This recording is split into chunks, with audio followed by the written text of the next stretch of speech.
नमस्कार। सोचिए क्या हो अगर कोई भगवान को अपना दोस्त ही मान ले। आज हम एक ऐसे ही लड़के की कहानी सुनेंगे जिसका भगवान के साथ रिश्ता कह सकते हैं बिल्कुल अनोखा था। और कहानी की शुरुआत ही एक ऐसे सवाल से होती है जो शायद हम सबको सोचने पर मजबूर कर दे। क्या भगवान बच्चों से चोरी करवाते हैं? ये सवाल असल में आस्था, नियम और इंसानियत के बीच की उस महीन सी लकीर पर खड़ा है। तो चलिए कहानी के पहले पड़ाव पर चलते हैं और मिलते हैं भगवान के उस खास दोस्त मुगु से। कल्पना कीजिए, एक पुराना सा मंदिर और उसकी दीवारों के बीच रहता है एक छोटा सा अनाथ बच्चा जिसका नाम था मुगु। न कोई परिवार, न कोई घर, बस वो मंदिर ही उसकी दुनिया था, उसका सब कुछ था। और पता है सबसे दिलचस्प बात क्या थी? जब भी कोई उससे पूछता कि भाई तुम रहते कहाँ हो, तो वो बड़ी मासूमियत से भगवान जगन्नाथ की मूर्ति की तरफ इशारा करके कहता, यहीं जहाँ भगवान जगन्नाथ रहते हैं। ये सिर्फ उसकी बात नहीं थी, यही उसकी सच्चाई थी। मतलब मुगु के लिए वो कोई पत्थर की मूर्ति नहीं थी, वो तो उसका सबसे पक्का दोस्त था। वो हर रोज उससे बात करता, शिकायतें करता और कभी-कभी तो उससे लड़ाई भी कर लेता था। और फिर एक दिन कहानी में एक ऐसा मोड़ आता है जो सब कुछ बदल देता है।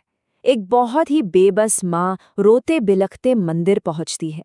उसका बच्चा बहुत बीमार था, ऑपरेशन होना था, लेकिन उसके पास इलाज के लिए एक भी पैसा नहीं था। उस रात जब मंदिर में चारों तरफ खामोशी थी, मुगु अकेला था और उसे लगा जैसे किसी ने फुसफुसाकर उससे कहा हो, मेरी मोतियों की माला ले जाओ। ये आवाज उसके दोस्त की थी, एक सीधा सा निर्देश। और बस यहीं से कहानी एक बिल्कुल अलग मोड़ ले लेती है। शुरू होता है दूसरा हिस्सा, चोरी का इल्जाम। अगली सुबह जब मंदिर के दरवाजे खुले तो वहां हड़कंप मच गया। भगवान जगन्नाथ के गले से उनकी वो कीमती मोतियों की माला गायब थी। हर तरफ हंगामा था, हर कोई परेशान। तो फौरन सिक्योरिटी कैमरे चेक किए गए, लेकिन जानते हैं क्या हुआ? फुटेज देखकर तो सब और भी हैरान रह गए।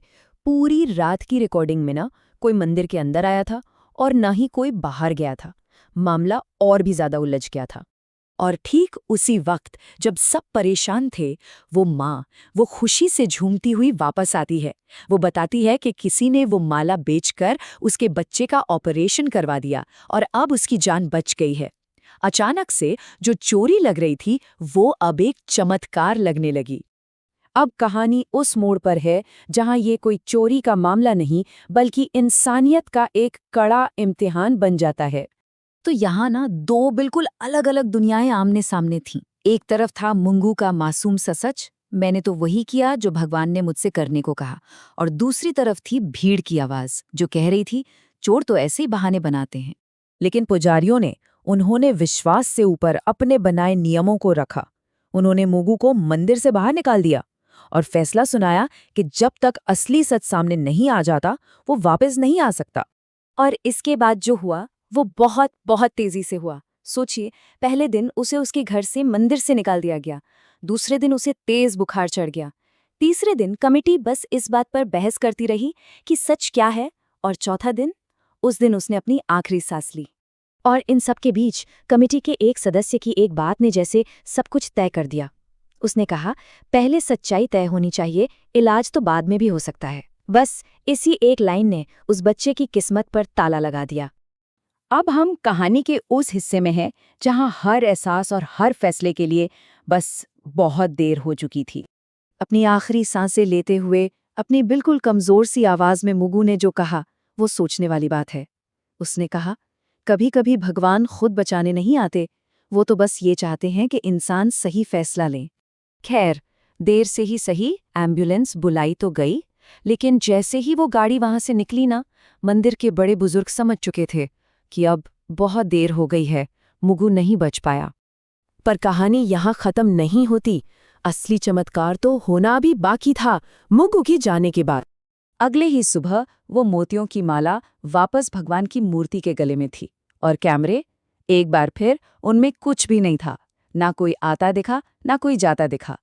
ये मुगु की बेगुनाही का सबूत था जो बहुत देर से मिला।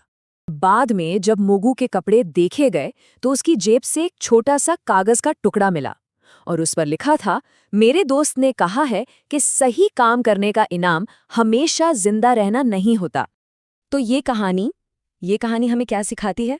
ये हमें याद दिलाती है कि हर कहानी के दो पहलू होते हैं, कि सच्ची आस्था शायद नियमों से ज्यादा इंसानियत में होती है, कि देर से मिला न्याय भी अन्याय ही है, और शायद सबसे बड़ी पूजा सही समय पर लिया गया एक सही फैसला ही है।